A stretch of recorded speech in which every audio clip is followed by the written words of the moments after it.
तुरंत ही उस बालिका से पूछा कि तुम्हारी दुर्दशा किसने की है। उसकी आंखें पूरी स्वेलिंग से भरी हुई थी, पाँव में पूरी ब्लीडिंग हो रही थी, आंखें उसकी बिल्कुल भरा रही।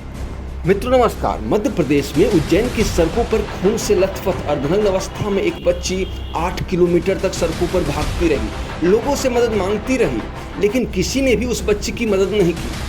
और जब उस बच्ची पर एक मंदिर के पुजारी आचार्य राहुल शर्मा की नज़र पड़ती है तो किस प्रकार उस बच्ची की मदद करते हैं, मीडिया से बात करते हुए उन्होंने सारी बातें बताई।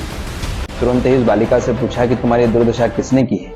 उसकी आंखें पूरी स्वेलिंग से भरी हुई थी, पाँव में पूरी ब्लीडिंग हो रही थी, आंखें उसकी बिल्कुल भरा रही थी, बार बार वह अपने शरीर से लड़खड़ा रही थी। मेरी आंखों से देखा नहीं गया। मैंने उससे पूछा कि बहन आपकी ये हालत किसने करी है और कौन है तुम्हारे माता पिता, कहाँ है, तुम यहाँ किसके साथ आई हो, कब से इस क्षेत्र में हो।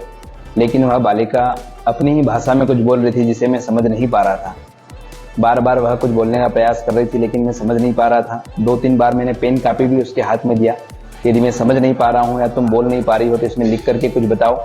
यदि अपने माता पिता का मोबाइल नंबर जानती हो तो मेरे मोबाइल का मैंने कीपैड निकाल करके दिया कि इस पर लगा करके बात करो या आप पेन डायरी में लिख करके मुझे बताओ।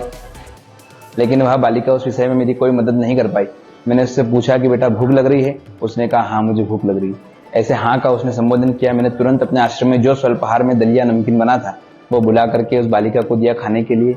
चाय पिलाई, जल पिलाया, कुछ नकदी पैसे भी उसको मैंने सहयोग रूप में दिए। तो मित्रों ये थे पंडित राहुल शर्मा जी, जिन्होंने संकट में फंसी एक बच्ची की मदद करके मानवता की मिसाल पेश की है। आप क्या सोचते हैं, अपने विचार कमेंट में जरूर लिखिए। वीडियो को लाइक और शेयर कीजिए और आगे आने वाली नई वीडियो देखने के लिए चैनल को सब्सक्राइब करने के साथ बेल आइकन को प्रेस करें। तो मिलते हैं एक नई वीडियो के साथ, तब तक के लिए जय श्री राम।